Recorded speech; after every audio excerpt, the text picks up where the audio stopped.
Purpose ये है कि जब मैंने बिहार में आकर जन स्वराज अभियान की शुरुआत की आज से 2.5 साल पहले, उस समय मैंने पूरे बिहार में पदयात्रा करी है और करीब 5,000 गांव में 2 बरस तक हम लोग लगातार चले। लेकिन उसके बावजूद बिहार के कुछ हिस्से ऐसे हैं जहां पर मैं पदयात्रा करके नहीं पहुंच पाया हूं, लेकिन बहुत बड़ी संख्या में लोग वहां से जुड़े हुए हैं। जन स्वराज की बात सुनकर, इस परिकल्पना, इस प्रयास से प्रभावित होकर वो जन स्वराज के इस परिवार का हिस्सा हैं। तो उन इलाकों में जहां पर मैं पदयात्रा के दौरान नहीं पहुंच पाया हूं, वहां पर मैं जाकर छोटी पब्लिक सभा करता हूं। 1,000, 2,000, 4,000 लोगों को बैठाकर जन स्वराज की क्या सोच है, क्या इसकी परिकल्पना है, ये हम लोग क्यों कर रहे हैं, इसको बताते हैं। चुनाव से अभी 6 महीने बाकी हैं चुनाव में, विधानसभा के। आप तकरीबन 2 साल से घूम रहे हैं, लोगों से मिल रहे हैं, कैसा है लोगों का रिस्पॉन्स? देखिए, बिहार में एक बात तो तय है कि जो 60% से ज्यादा लोग हैं वो बिहार में बदलाव चाहते हैं। वो चाहे राजद का समर्थक हो, भाजपा का समर्थक हो, जदयू का समर्थक हो, किसी भी जाति धर्म का हो, किसी भी क्षेत्र का हो, लोग बदलाव चाहते हैं। बदलाव इसलिए चाहते हैं कि लोगों ने 30-35 साल में सब प्रयास करके देख लिए, सभी दलों को, नेताओं को देख लिया। बिहार की जो स्थिति है, जो मूलभूत समस्याएं हैं, खासकर शिक्षा, बेरोजगारी, पलायन, भ्रष्टाचार, वो बिल्कुल उसमें कोई सुधार हुआ नहीं है। और लोग दूसरे राज्यों को देख रहे हैं, देश की में हो रही तरक्की को देख रहे हैं और कहीं न कहीं अपने आप को ठगा हुआ महसूस करते हैं। तो उनकी एक सोच है कि भाई बिहार में बदलाव होना चाहिए। अब बदलाव का वाहक कौन होगा, उस पर डिबेट हो सकती है, उस पर चर्चा हो सकती है कि क्या जन स्वराज के पक्ष में लोग हैं या नहीं है। लेकिन लोग बदलाव चाहते हैं, इतना तो बिल्कुल स्पष्ट मैंने 2-2.5 साल से जो भी मैंने बिहार को देखा समझा है, वो स्पष्ट है कि लोग बदलाव चाहते हैं। सर, एक और यात्रा आप अगले कुछ दिनों में निकालने वाले हैं। नीतीश कुमार के गांव से, मुख्यमंत्री के गांव से, कल्याण विधायक से। मुख्यमंत्री का गांव है, आपने क्यों चुना, क्या पर्पस है उस यात्रा? नहीं, वो दूसरी यात्रा नहीं। यात्रा तो मैं 20 मई से शुरू करूंगा, बिहार बदलाव यात्रा। वो सारण के सिताब दियारा, जो जेपी का गांव है, वहां से शुरू करेंगे। वो 20 मई को शुरू होगा। 11 मई को हम लोग जन स्वराज पार्टी की ओर से एक पूरे राज्य में हस्ताक्षर अभियान, प्रोटेस्ट अभियान शुरू कर रहे हैं, जिसके तहत 3 मुद्दे जो बिहार की सामाजिक राजनीतिक जीवन के डिबेट का, चर्चा का के केंद्र बिंदु में रहा है। एक है जातीय जनगणना, दूसरा है यहाँ दलित महादलित परिवारों को जमीन देने की बात, और तीसरा यहाँ एक चल रहा है भूमि सर्वे। इन 3 विषयों पर नीतीश कुमार की क्रेडिबिलिटी और उन्होंने क्या कहा और क्या किया, उसको लेकर हम लोग जन स्वराज के सारे परिवार के सदस्य करीब करीब बिहार में 1 करोड़ लोगों से जाकर बात करना चाहते हैं, उनसे सहमति, उनका हस्ताक्षर लेना चाहते हैं। विषय यह है कि जब जातीय जनगणना का रिपोर्ट आया आज से करीब 2 साल पहले, तो 24 नवंबर 2023 को नीतीश कुमार जी की तब की सरकार ने, जिसमें तेजस्वी यादव भी शामिल थे, ये घोषणा की कि 94 लाख परिवारों को, गरीब परिवारों को 2-2 लाख रुपए की राहत दी जाएगी। क्योंकि जातीय जनगणना में निकल कर आया कि इतने परिवार, इनकी स्थिति में पिछले 30-40 सालों में कोई सुधार नहीं हुआ, तो उनको 2 लाख रुपए देने का वादा किया गया। आज उस घोषणा के करीब 2 बरस हो गए, किसी भी परिवार को 1 रुपया नहीं मिला है। दूसरी बात, 2006 से नीतीश कुमार एक योजना चला रहे हैं, जिसमें दलित महादलित परिवारों को, जो भूमिहीन हैं, घर जिनके पास नहीं है, उनको 3 डिसमिल जमीन सरकार की ओर से दी जानी थी ताकि वो घर बना सकें। और अभी तक 50 लाख लोगों को ये मिलना चाहिए था। सिर्फ 2,34,000 परिवारों को ही ये जमीन मिली है। और प्लानिंग कमीशन का रिपोर्ट है कि उसमें से भी आधे से ज्यादा लोगों को सिर्फ कागज पे ही जमीन मिला, उनको जमीन का पोजीशन नहीं मिला। और तीसरा, एक बिहार में अभी भूमि सर्वे चल रहा है, और भूमि सर्वेक्षण के नाम पर, लैंड डिजिटाइजेशन के नाम पर राजस्व विभाग जो है बिहार में, वो यहाँ पर धन वसूली का, धन उगाही का सबसे बड़ा जरिया बन गया है। तो ये तीनों मुद्दों को लेकर कि आपने जिन 94 लाख परिवारों को 2 लाख रुपए देने का वादा किया था, उनको दिया या नहीं दिया। दूसरा, जिन 50 लाख दलित परिवारों को, महादलित परिवारों को 3 डिसमिल जमीन मिलनी थी, उनका क्या हुआ। और तीसरा, जो ये भूमि सर्वे के नाम पर आपकी सरकार और आपके अफसर जो लूट मचा रखा है, उसको लेकर, इन तीनों विषयों को लेकर हम लोग ये अभियान शुरू कर रहे हैं।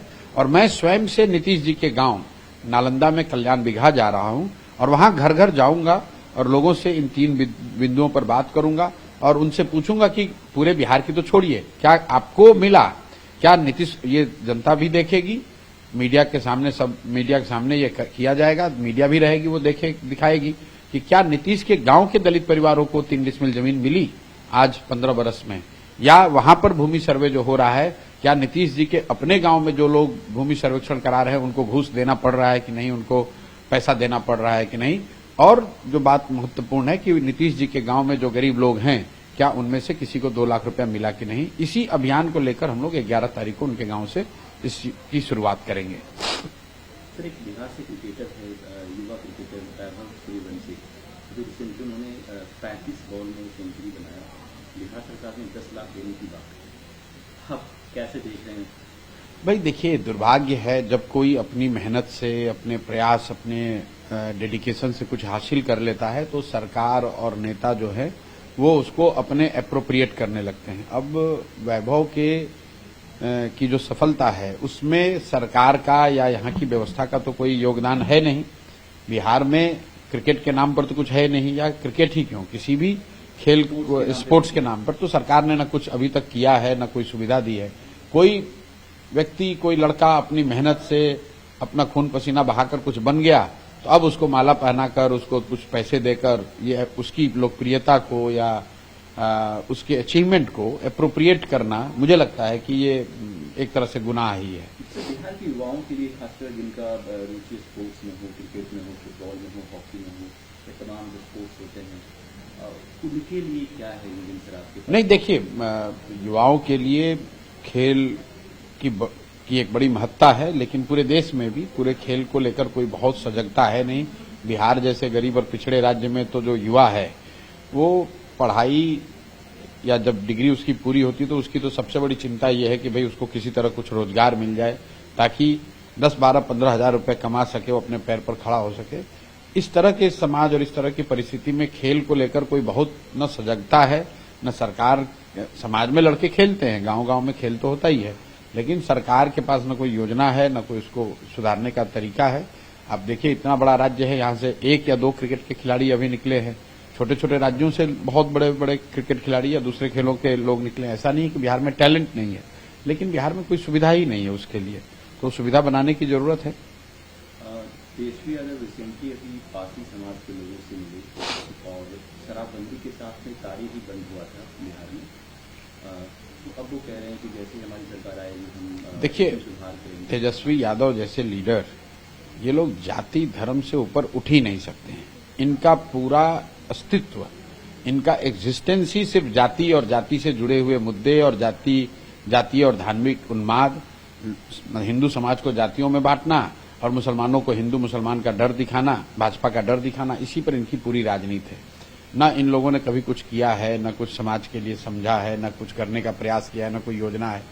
पासी समाज की जहां तक बात है ताड़ी को, तो भाई उनसे कोई सीधा सवाल ये पूछ ले कि 1.5 बरस तो आप खुद ही यहां पर उप मुख्यमंत्री थे। जब शराबबंदी लागू की गई 2016 में, उस समय यहां पर उप मुख्यमंत्री कौन था, सरकार में कौन थे? यही तेजस्वी यादव, लालू यादव, यही तेजस्वी यादव डिप्टी सीएम थे। तो जब योजना बनी, जब कानून बना, तब तो आप ही थे। मान लीजिए कि उस समय आपको समझ में नहीं आया, अभी आप फिर 1.5 बरस नीतीश कुमार के साथ ही सरकार में डिप्टी सीएम थे, तब आपने क्यों नहीं हटा दिया? तो जब विपक्ष में आ गए तो कोई भी बात कर रहे हैं कि अब पासी समाज का वोट चाहिए, तो उनको बता रहे हैं कि हम इसको हटा देंगे। हम लोग तो सीधा कह रहे हैं भी शराबबंदी हटनी चाहिए। शराबबंदी इसलिए हटनी चाहिए कि शराबबंदी बिहार में कहीं है नहीं। शराबबंदी के नाम पर एक कानून है जिसके तहत दुकानें बंद कर दी गई हैं और घर घर डिलीवरी हो रही है। गरीब व्यक्तियों को, जैसे वो चाहे ताड़ी बेचने वाले हों या कोई दूसरा कोई गरीब व्यक्ति हो, जो शराबबंदी के नाम पर पकड़ लिया जाता है, उसको पुलिस प्रशासन परेशान करती है। बिहार की जनता का 15-20 हजार करोड़ का हर साल का नुकसान हो रहा है, और ये पैसा कहाँ जा रहा है? वो तेजस्वी यादव, जदयू और जितने यहाँ राजनीति करने वाले लोग हैं, इन्हीं में से कितने भ्रष्ट नेताओं के, अफसरों के घर में ये पैसा जा रहा है। शराब का जो पूरा अवैध कारोबार है, जो शराब माफिया है, वो कौन लोग हैं? वो नेता हैं, भ्रष्ट नेता हैं, भ्रष्ट अधिकारी हैं, वही लोग तो ये पैसा कमा रहे हैं और सफर कर रही है जनता। इसलिए कोई शराबबंदी को हटाने की बात यहाँ नहीं करता है, झूठ मूठ का महिला का नाम लेता है कि महिलाओं के लिए हम लोग कर रहे हैं। आप बताइए कि अगर महिलाओं का इससे सशक्तिकरण हुआ है, अगर महिलाओं को लाभ मिला है, तो मेरा सीधा सवाल जदयू से, राजद से और खासकर भाजपा से है कि इतनी बढ़िया योजना अगर ये है तो इसको खाली बिहार के लिए ही क्यों रखा गया है? इसको पूरे देश में क्यों नहीं लागू कर देते हो भाई? अगर शराबबंदी से महिलाओं का फायदा है, समाज की तरक्की है, तो देश के अन्य भागों को इससे वंचित क्यों रखा गया है? इसको यूपी में भी भाजपा वाले लागू कर दें, इसको अन्य राज्यों में भी पूरे देश में मोदी जी लागू कर दें। तो ये बढ़िया वाला मिठाई बिहार के लोगों के लिए क्यों रखा गया है? शराबबंदी से अगर फायदा है तो पूरे देश में लागू कीजिए।